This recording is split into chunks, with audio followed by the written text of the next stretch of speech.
basheeku bano kubanga batuuse kyetubadde tugezaako okukola emyaka mingi okwegatta kw'obusiraamu. Kati gurupu zonna ziri wamu nga bwe mbalaba wano. Mufiti ali wano, muzee waffe muzee Kamulegeya ali wano, ab'ekibuli ali wano,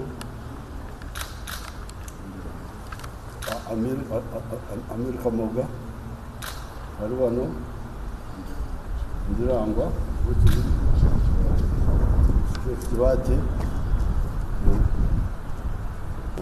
Nsonyiye kubeera nga tuli wano olwaleero makago wa pulezidenti Entebbe.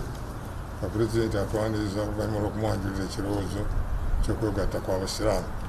Saba Katonda atuwangaaze naye amuwangaaze tulabe ku bibala by'okwegatta kw'abasiraamu naye nga yatandika ensonga abeere ng'abiraba era ng'abyeyagaliramu.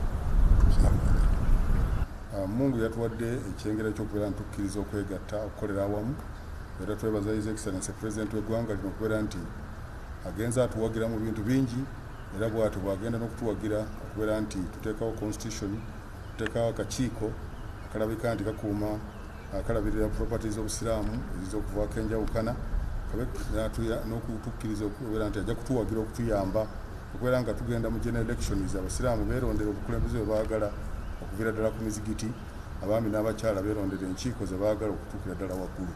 Twebaza nnyo Excellency President okubeera nti atukyaze wano olwaleero.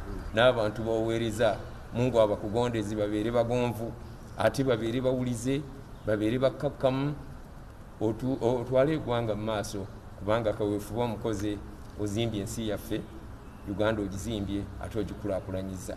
Tusaba Katonda akutukuumire.